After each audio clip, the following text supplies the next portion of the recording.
1세기 교회 성도들이 싸움 끝에 살인까지 저질렀다, 갈 때까지 갔다 라고 해서 오늘 2절 말씀이 이렇게 이야기했을까요? 여기서 말하는 그 살인은 어떤 물리적인 살인을 뜻하는 것이 아니라, 이 야고보가 누구라고 했습니까? 예수님의 형제라고 하지 않았습니까? 이 예수님의 형제답게 이 예수님의 눈높이에서 글을 써가고 있기 때문에 이 살인이라는 단어가 등장했다라고 하는 것입니다. 이 마태복음 5장 21절에서 22절까지의 말씀 우리 한번 같이 보도록 하겠습니다. 옛 사람에게 말한 바 살인하지 말라, 누구든지 살인하면 심판을 받게 되리라 하였다는 것을 너희가 들었으나 나는 너희에게 이르노니 형제에게 노하는 자마다 심판을 받게 되고 형제를 대하여 나가라 하는 자는 공회에 잡혀가게 되고 미련한 놈이라 하는 자는 지옥불에 들어가게 되니라. 여기 21절 첫 번째에 나오는 옛사람, 여러분 우리가 신약성경에서 잘 보셔야 될 텐데요. 신약성경에 나오는 성경은 어떤 성경이라고 했습니까? 구약성경이다 라고 이야기했습니다. 또 여기에 나오는 옛사람, 그럼 어느 시대의 사람을 이야기하는 걸까요? 구약의 사람들을 이야기하고 있는 겁니다. 그래서 이 부분은요, 이 모세가 받았던 그 10계명, 그 부분에 살인하지 말라라고 기록한 것에 대해서 풀어서 지금 설명하고 이야기하는 것이죠. 그리고 그 다음에 22절에 보시면 예수님의 기준에서 이미 형제들 혹은 이웃을 향해 노하거나 미련하다, 혹은 여기서 나가라고 하는데, 이게 우리나라 말로 하면 야 바보야 이런 이야기입니다. 그러니까 바보라고 욕하는 것을 지옥불에 들어갈 만큼 큰 죄로 보고 있다는 사실을 우리가 알 수 있는 것이죠. 그렇게 한 사람은 이미 마음속에서 살인을 했다라고 지금 이야기하는 것입니다. 이처럼 예수님은 우리 내면에 어떤 깊숙하게 자리 잡은 그 뿌리를 중요하게 여기시는 것이죠. 하나님께서 만일 이 말씀과 같은 잣대로 우리를 판단하고 우리를 심판하신다면, 또 이 잣대로 우리에게 들이대신다면, 여러분 이 세상에서 자유할 사람이 과연 몇이나 있겠습니까? 문제는 이러한 사실들이 우리 오늘날 우리 교회 공동체 안에서 벌어지고 있다라는 사실입니다. 형제끼리 비방하고 공격하는 것은 이 그리스도의 몸인 우리에게, 또 나에게, 또 우리 성경에서 나오는 그리스도의 몸인 신부에게 자기 분열이 일어나고 있는 것과 마찬가지다라고 지금 이야기하는 것이죠. 여러분, 분열이 일어나서 몸이 찢어지면 결과적으로 우리의 신랑 되시는 예수 그리스도께서도 아프고 여러 가지 아픔이 생긴다라고 하는 것입니다. 여러분, 앞서 얘기했지만 우리는 그리스도의 신부가 되었습니다. 그런데 아직 우리가 그리스도의 신부가 되었지만 여전히 우리 안에, 여전히 우리의 내면 안에는 내재된 본성이 남아있다라고 하는 것이죠. 옛날 사람, 죄인된 본성이 아직도 우리에게 남아있다라고 하는 겁니다. 그 모습이 어떤 모습입니까? 그 모습은 내 것을, 자기의 것을 쟁취하고 확보하며 스스로 그 결과를 붙잡으려고 애쓰는 그런 격렬한 마음을 이야기하는 것이죠. 내 안에 여전히 욕망이 있고 욕심이 있다는 사실입니다. 그런데 원래 이 욕망이라고 하는 것은 그 자리에 머물 줄 모르고 계속 커지게 되기 마련입니다. 여러분, 욕심이 한번 생기면요 끝도 없지 않습니까? 처음엔 요만한 것부터 시작해서 바늘도둑이 뭐가 된다고요? 소도둑이 된다라고 하는 말처럼 이 욕심이 끝이 없게 불어나게 된다는 것이죠. 여러분, 이런 부류의 삶은 내가 필요한 것은 내가 확보해야 하고 내가 결과를 내겠다라고 하는 이 의지가 강한 삶으로 바뀐다는 것입니다. 그러나 그러한 것들은 잠시 내 손 안에 머무는 듯 보이지만 결과적으로 어떻게 된다고요? 오늘 말씀처럼 남는 것이 아무것도 없다라고 하는 것이죠. 그 욕심이 커져서 결국 끝에는 아무것도 남지 않게 된다는 것입니다. 허무하고 굉장히 공허해진다라는 뜻이죠. 헛되고 헛된 것에 대한 욕망이 그치지 않으니까 다툼과 싸움으로 번지고 남의 것을 뺏어야 하는 그런 지경에 이르게까지 된다는 것입니다. 이 남의 불행이 내 행복이 되는 이 지독한 진흙탕에 빠진 삶을 여러분 생각해 보십시오. 얼마나 비참하겠습니까?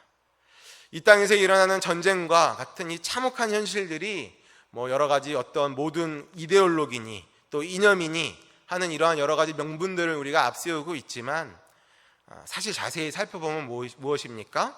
어떤 자본, 어떤 이권을 위한 그런 전쟁이라고 하는 것이죠. 여러분 뭐 기름과 같은 자원을 양보할 국가나 개인 아무도 없지 않겠습니까? 이것이 이 세상의 질서고 순리라고 하는 것입니다. 그래서 오늘 말씀에서는 이 야고보는 무엇인가를 얻기 위해 싸우고 다투는데 그래도 얻지 못하는 것들에 대해 말하면서 그것들을 얻지 못하는 이유를 뭐라고 이야기합니까? 구하지 아니하기 때문이다 라고 지금 말하고 있습니다. 구하는 것, 즉 우리 예수 그리스도의 이름으로 하나님 앞에 드리는 이 기도는 자녀된 백성만 할 수 있다는 것입니다. 여러분 그렇다면 이 기도라는 행위가 갖는 의미가 무엇입니까? 이런 것 같아요. 하나님, 이 필요에 대해서 이제 더 이상 제게 능력이 없습니다. 제게 이 일을 할 수 있는 근거가 없습니다. 하나님 도와주세요 라고 우리가 하늘 아버지께 구하는 삶의 태도를 이야기하는 것이죠. 그러나 이 1세기 이 교회 공동체 구성원들은 모든 필요를 누가 내세웁니까? 하나님한테 맡기지 아니하고 어떤 모든 필요들을 내 자신이 확보하고 또 쟁취하겠다라는 삶의 태도로 살아왔다라고 하는 것입니다. 이 하나님께 구하는 형식을 통해 사는 삶의 방식과 또 자신이 인생의 주인이 되는 삶의 방식은 여러분 각각 형성되는 원리가 아예 처음부터 다르다는 것입니다. 여러분 기도는 하나님의 은혜로만 살겠다는 가장 적극적인 고백과 표현이고요. 그래서 결국 자기 자신이 인생의 주인이 되는 삶과는 극명한 대조를 이룰 수밖에 없다는 것입니다. 그래서 지금 이 기도라는 주제가 등장하는 것이죠. 여러분은 어떻습니까? 여러분 우리가 예수 그리스도를 만난 후에 인생의 모든 필요와 또 자본을 스스로 확보하려는 그런 시도를 여러분 아직도 하고 계십니까? 여러분 이러한 시도를 내 인생은 내가 책임져야 돼, 내 인생은 내가 어떻게든 살아봐야 돼 라고 하는 이러한 시도와 이러한 노력들을 멈추지 않는다면 여러분 그것은 우리의 신랑 되시는 하나님 예수님과 분열이 일어나고 있음을 말하고 있다는 것입니다. 그래서 오늘 이 말씀은 성경은 자신의 의도대로 살려 하는 이 시도를 멈추지 않는 그 교회를 또 그런 사람들을 가늠한 여인에 비유합니다. 4절 말씀 같이 읽어볼까요? 가늠한 여인들아, 세상과 벗된 것이 하나님과 원수됨을 알지 못하느냐? 그런즉 누구든지 세상과 벗이 되고자 하는 자는 스스로 하나님과 원수되는 것이니라. 여기에 등장하는 이 여인들은 교회를 은유적으로 표현한 것입니다. 이 교회의 머리 되는 교회의 머리는 예수 그리스도이시고 또 우리는 그 몸을 이루는 한 몸 된 지체며 이 그리스도의 신부라고 하는 것이죠. 물론 요즘 뭐 맞벌이다 뭐다 해서 많이 바뀌었지만 이 당시의 감성과 이 당시의 상황을 우리가 비추어 볼 때 이 당시만 해도 신부는 이 신랑이 공급하는 것으로만 사는 것이 정석이고 그것이 원칙이었다라고 하는 것이죠. 자꾸 다른 사람에게 가서 원하는 것을 사달라라고 하는 것은 신부가 해야 할 행동이 아니었다라고 하는 것입니다. 이 이스라엘의 역사를 살펴보면 근데 이러한 경우가 무수히 많았습니다.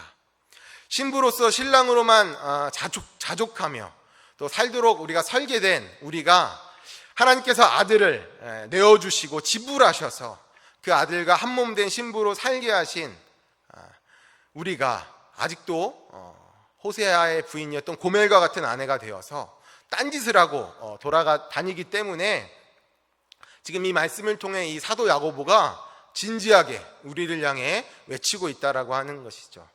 오늘 이 4절 말씀에 보면 세상과 벗된 것이 하나님의 원수됨을 알지 못하느냐? 그런즉 누구든지 세상과 벗이 되고자 하는 자는 스스로 하나님과 원수되는 것이니라 라고 이야기하고 있습니다. 여러분 이것은 단순히 어떤 성적인 차원을 넘어서 우리가 그리스도의 신부로서 그분만으로만 만족하며 정절을 잘 지키고 있는지를 우리에게 묻고 있다라고 하는 겁니다. 그러면 왜 하나님께서 우리에게 정절을 물어보실까? 5절 말씀입니다. 너희는 하나님이 우리 속에 거하게 하신 성령이 시기하기까지 사모한다 하신 말씀을 헛된 줄로 생각하느냐. 여러분, 여기서 성령으로 이 번역된 표현, 헬라어로는 푸뉴바라고 하는데요. 이것은 두 가지의 뜻, 어떤 숨, 그리고 바람이라는 뜻으로 해석이 되어지는데요. 두 가지의 뜻이 있습니다. 이 푸뉴마라고 하는 이 뜻은요, 하나는 말 그대로 영, 그러니까 성령을 이야기하는 것이고, 또 다른 하나는 하나님께서 사람을 창조하실 때 불어넣으시는 그 숨과 영을 이야기하는 것이죠. 이 두 가지 중에 어떤 해석이 맞을까? 이 구절의 주어는 우리가 잘 살펴보면 여지없이 하나님입니다. 그 뒤에 나오는 목적어가 우리 속에 거하게 하신 뭡니까? 성령 혹은 영이다 라고 하는 것이죠. 그런데 하나님이 성령을 시기한다 라고 하는 말은 사실 좀 모순이 되지 않습니까? 그래서 이 영이라고 한 이 성령이라는 뜻은 이 영이라고 번역하는 게 맞는 것 같아요. 그러니까 이 영이 뭐냐면 우리 속에 두신 그 영을 뜻한다고 보면 될 것 같습니다. 여러분, 이게 좀 설명이 어려운데 이해하기가 어렵지만 이 말씀을 좀 다른 성경으로 보면 우리가 좀 더 이해하기가 쉬울 것 같아서 우리가 새번역 성경으로 한번 보도록 하겠습니다. 5절 우리 새번역 말씀. 하나님께서는 우리 안에 살게 하신 그 영을 질투하실 정도로 그리워하신다 라는 성경 말씀을 여러분은 헛된 것으로 생각합니까? 여러분, 결국 이게 무슨 말씀입니까? 이 말씀은 하나님께서 우리를 질투하시기까지 사랑하신다 라는 뜻입니다. 여러분, 누군가를 질투하는 마음에는 어떤 마음이 베이스로 깔려 있습니까? 전제되어 있습니까? 그 사람은 사랑하지 않고서는 절대 질투할 수 없는 것이죠. 여러분, 사랑의 반대말이 무엇입니까? 무관심이죠. 네. 그러니까 질투도 뭐가 있어야 하는 거예요? 관심 있고 사랑이 있어야 한다라고 하는 것입니다. 사랑해야 질투가 가능한 것이니까요. 여러분, 야고보가 이 편지를 보내고 있는 이 초대교회 안에는 당시 이 그리스도의 몸인 신부가 자체적으로 분열하고 있는 상황이었다라고 지금 이야기합니다. 이 세상의 질서와 원리로 살아가고자 하는 그 끊임없는 시도 때문에 여러 가지 고통들, 여러 가지 다툼들이 지금 일어나고 있던 것이죠. 때문에 이 부분은 그런 모습으로 살아가는 당신들을 하나님이 이런 마음으로 그리워하시는데 지금 무엇을 바라보고 살고 있냐? 지금 뭘 보고 있는 거야? 라고 이 야고보가 그들을 질타하고 그들을 지금 혼내고 있는 내용이다라고 하는 것이죠. 사랑하는 여러분, 하나님은 질투하시는 하나님이십니다. 여러분, 하나님이 왜 질투하시는 하나님인지 우리가 성경 하나만 더 찾아볼까요? 출애굽기 20장 5절 말씀. 그것들에게 절하지 말며 그것들을 섬기지 말라. 나, 내 하나님 여호와는 질투하는 하나님인즉 나를 미워하는 자의 죄를 갚되 아버지로부터 아들에게로 3, 4대까지 이르게 하거니와. 여기서 질투는 누구를 향하는 것입니까? 바로 바로 나를 향하고 있는 것입니다. 이것은 우리가 하나님의 백성이 된 이상 여러분 피할 수 없는 현실이다라고 하는 것이죠. 이제 하나님이 손안에 우리가 붙잡혀 있다라는 사실입니다. 여러분, 이스라엘 백성들을 애굽에서 이끌어내실 때의 상황을 한번 생각해 보세요. 당시 하나님께서 그 이스라엘 백성들을 향하여 가장 많이 표현하신 표현이 있습니다. 무엇입니까? 내 백성이라는 표현입니다. 그러니까 즉 하나님의 백성이니까 그분만 바라보고 그분만 우리가 섬기고 그분만 우리가 보고 나아가야 하는데 거기에서 어긋난 삶의 조짐이 보이면, 거기서 어긋난 이 사람들의 행동들이 보이면 여러분 뭐가 발동이 되는 거예요? 하나님의 질투가 발동이 되는 것입니다. 여러분, 안식일을 지키라는 그 말씀 역시 어떤 단지 율법 조항을 지켜야 할 안식일을 지키라는 것이 그런 의미가 아니었다라고 하는 것이죠. 이 율법은, 이 말씀은 마치 하나님께서 우리의 양쪽 귀를 이렇게 붙잡고 야, 나만 바라봐, 좀 나만 쳐다봐 라고 지금 말씀하시는 것과 같은 의미다라고 하는 것입니다. 여러분, 이 사랑이라고 하는 것 절대 객관적이지 않습니다. 여러분, 이것은요 우리 자신만 돌아봐도 쉽게 알 수 있을 것입니다. 사실 우리가 사랑받을 만한 구석이 있는 존재는 아니죠. 그런 존재가 아닌데, 하나님께서 사랑하시는 정도를 보면 사랑은 여러분 확실히 주관적이다라고 우리가 볼 수 없지 않습니까? 그래서 하나님께서는 이 십계명을 통해서 우리를 얼마나 사랑하고 계시는지를 고백하고 있다는 것입니다. 이 십계명의 조항들은 법적인 개념을 넘어서서 우리를 향하신 그 하나님의 마음을 오롯이 드러내는 어떤 하나의 수사적인 표현이다라고 하는 것이죠. 우리도 사랑을 하면 상대가 나만 바라봐 주기를 바라듯, 하나님도 우리의 시선이, 우리의 이 모든 눈길이 하나님께로만 향하고 있기를 원하신다라고 하는 것입니다. 그런데 우리가 그리스도로 만족하지 못하고 자신의 욕망을 따라서 쟁취하려고 하는 것은 여러분, 있을 수 있는 일입니까? 없는 일입니까? 없다라고 하는 것입니다. 그러면 자꾸 우리 마음에 자꾸 요동이 치고 다툼이 생기고 전쟁만 일어날 뿐이라고 하는 것이죠. 여러분, 모든 필요를 채우시고 아침마다 새로운 은혜를 주시고 우리를 향해 성실하신 우리의 신랑 되시는 그 예수 그리스도를 우리가 바라보는 것이 오늘 말씀이 일관되게 우리에게 전달하고 있는 메시지다라고 하는 것입니다. 여러분, 이 야고보는요 하나님께서 이 겸손한 자들, 곧 예수님께 모든 시선을 우리가 고정하고 있는 사람들에게 더욱 큰 은혜를 베푸신다라고 지금 말씀하고 있습니다. 우리 6절 말씀 볼까요? 6절 말씀. 그러나 더욱 큰 은혜를 주시나니 그러므로 일렀으되 하나님이 교만한 자를 물리치시고 겸손한 자에게 은혜를 주신다 하였느니라. 이 야고보서의 하나님은 일관되게 주시는 분으로 계속 설명되고 있습니다. 여러분, 준다에 가장 가까운 단어가 무엇입니까? 여러분, 은혜 아닙니까? 은혜가 뭐죠? 조건이 없는, 거저주는 선물 아닙니까? 하나님께서 온갖 좋은 선물, 그러니까 즉 은혜를 주시는 분이다라고 지금 이야기하고 있는 겁니다. 그러면 여기서 나오는 6절 초반에 말하는 더욱 큰 은혜라고 하는 것은 도대체 무엇일까? 여러분, 그것은 마태복음 13장에 농부가 밭에서 찾는 보화와 같다라고 볼 수 있다는 것이죠. 여러분, 하나님께서 가장 좋은 것을 주시는 분임을 우리가 아는 사람들은요, 이 마태복음 13장의 내용처럼 자신의 것을 다 팔아서라도 그것을 얻으려고 하는 것입니다. 하나님 안에 진정한 만족을 누릴 수 있다는 것을 우리가 분명히 깨닫고 알기 때문에 그렇습니다. 그들은 진정으로 겸손한 사람들입니다. 이에 하나님께서는 그들에게 은혜를 주시기를 아끼지 않으시고 어떻게든 좋은 것으로, 어떻게든 선한 것으로 그들에게 부어주시려고 하는 것이죠. 그러나 반대로 정욕에 사로잡힌 사람들은 여러분 만족할 줄 모른다는 것입니다. 그래서 끊임없이 내 마음 가운데 전쟁하고 투쟁합니다. 이는 하나님 앞에 교만한 사람이라 할 수 있는 것이죠. 그래서 오늘 이 야고보서 4장 8절에서 10절 말씀 우리 한번 볼까요? 마지막으로 8절에서 10절 말씀입니다. 하나님을 가까이 하라. 그리하면 너희를 가까이 하시리라. 죄인들아, 손을 깨끗이 하라. 두 마음을 품는 자들아, 마음을 성결하게 하라.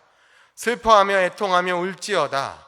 너희 웃음을 애통으로, 너희 즐거움을 근심으로 바꿀지어다. 주 앞에서 낮추라. 그리하면 주께서 너희를 높이시리라. 여러분, 우리가 읽었던 지금 이 8절에서 10절까지의 말씀은 어떤 말씀을 떠올리게 하지 않습니까? 저 이거 읽어보면서 이거 산상수훈 말씀과 참 많이 비슷하다라는 생각을 좀 했어요. 이 말씀이 예수님의 그 산상수훈의 말씀을 떠올리게 합니다. 여기서 애통하고 울리는 것은 이 하나님 나라를 소유한 백성들의 새로운 삶과 스타일과 또 그러한 질서들을 지금 이야기하고 있는 것입니다. 진정으로 이 하나님 나라를 소유한 사람들은 이 세상의 것들을 다 팔아버린다라고 하는 것이죠. 그들은 내 힘과 내 즐거움으로 삼았던 모든, 내가 주인 삼은 모든 것들을 내려놓고 진정한 가치와 만족을 발견한 사람들입니다. 이 세상의 기준으로 볼 때 이들이 애통하고 근심하는 자처럼 보일 수도 있습니다. 그러나 하나님 나라의 백성들에겐 진정한 기쁨이 있고 그 안에 즐거움이 있다라고 하는 것입니다. 그런 의미에서 이것은 여러분 희생이 아니고 투자라고 볼 수 있는 것이죠. 삶의 뿌리가 세상의 것들에서 하늘의 것들로 옮겨가면 여러분, 우리를 질투하고 그리워하시는 이 예수님 되시는 신랑께서 회개하는 은혜가 우리에게 임할 것이다 라고 말하는 것입니다. 반대로 이 세상에서의 즐거움, 또 세상에서의 만족을 찾는 이들은 결코 하나님의 나라를 경험하지 못한다라고 하는 것이죠. 여기서 말하는 이 큰 은혜는 미래의 이야기만이 아니라고 하는 것입니다. 자신의 몸을 십자가에 내어주신 분이 우리에게 필요한 모든 것을 어찌 은혜로 주시지 않겠습니까? 여러분, 우리가 마지막 성경 하나만 더 찾아볼 건데요, 로마서 8장 32절 말씀 같이 함께 보겠습니다. 자기 아들을 아끼지 아니하시고 우리 모든 사람을 위하여 내주신 이가 어찌 그 아들과 함께 모든 것을 우리에게 주시지 아니하겠느냐. 아멘. 사랑하는 여러분, 이 하나님의 전능하심과 이 나를 사랑하신다는 이 약속의 성실함을 여러분 믿고 나아가시는 저와 여러분이 되시기를 간절히 소망합니다. 하나님으로 말미암아 우리는 이 세상에서 넉넉히 이길 수 있습니다. 우리가 하나님 나라의 삶을 따라간다는 것, 또 우리가 세상과는 다르게 하나님의 말씀대로 살아간다라고 하는 것은 어떻게 보면 지금 손해보는 것 같고 빼앗기는 것 같아 보일 수 있다라고 하는 것이죠. 그런데 그게 전부가 아니라고 하는 것입니다. 결국 우리가 하나님 나라를 바라보며 소망하는 사람들에게는 우리에게 질투하시는 그 하나님께서 더 좋으면 좋았지, 더 크면 컸지 하는 그런 크고 좋은 것들로, 더 큰 은혜로 우리의 삶을 채워준다는 사실을 여러분 꼭 기억하시기 바랍니다. 여러분, 우리가 손해보는 것 같고요, 우리가 빼앗기는 것 같아 보여도 그런 손해보는 삶, 그런 빼앗기는 삶을 하나님께서 정말 세상이 줄 수 없는 더 크고 더 은혜로운 것들로 우리의 삶을 꽉꽉 채워준다는 사실을 여러분 오늘 꼭 기억하셨으면 좋겠어요. 그러니 우리는 뭐만 하면 됩니까? 하나님의 나라를 소망하고 하나님 나라를 바라보고 하나님의 말씀 따라 살아가며 온전히 그 길을 묵묵히 가면 된다라고 하는 것입니다. 여러분, 결국 우리가 유혹이 많아요. 우리가 싸워야 할 것도 많습니다. 우리가 세상을 바라보면 더 크고 좋아 보이고 막 더 휘황찬란한 것이 훨씬 많아 보일 수도 있습니다. 그러나 여러분, 가치 있고 소망이 있는 건 절대로 눈에 보이는 것이 아니라고 하는 것이죠.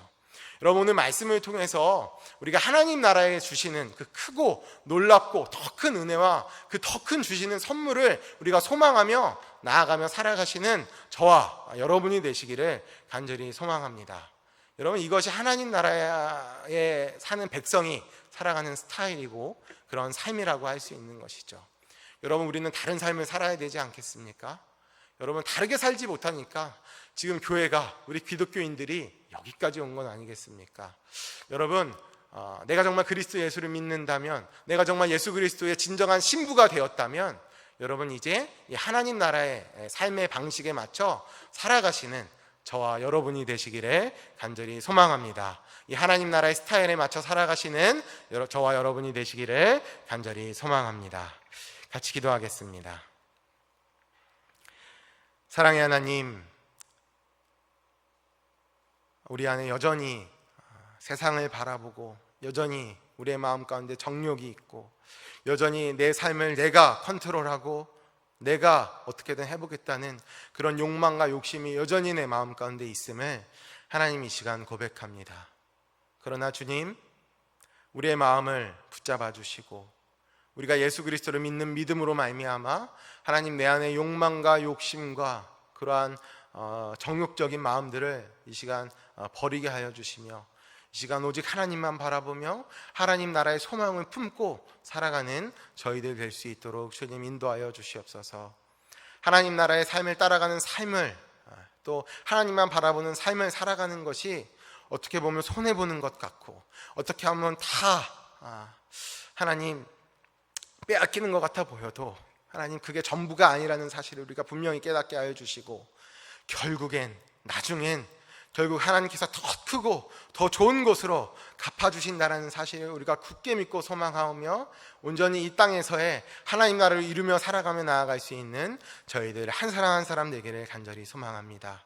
주님, 그러한 삶 가운데 주님 친히 역사하여 주시고 우리의 삶 가운데 우리의 삶을 붙잡아 주시고 온전히 그 길을 묵묵히 나아갈 수 있도록 주님 늘 역사하시고 함께하여 주시옵소서.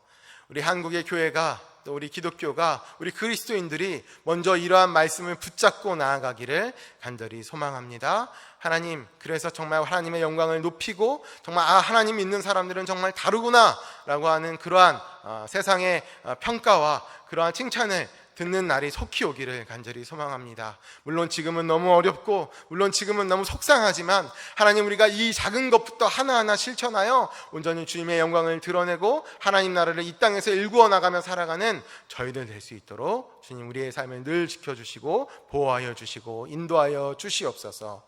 이 모든 말씀 우리 주 예수 그리스도의 이름으로 기도합니다. 아멘. 하늘에 계신 우리 아버지여, 이름이 거룩히 여김을 받으시오며 나라에 임하옵시며 뜻이 하늘에서 이룬 것 같이 땅에서도 이루어지이다.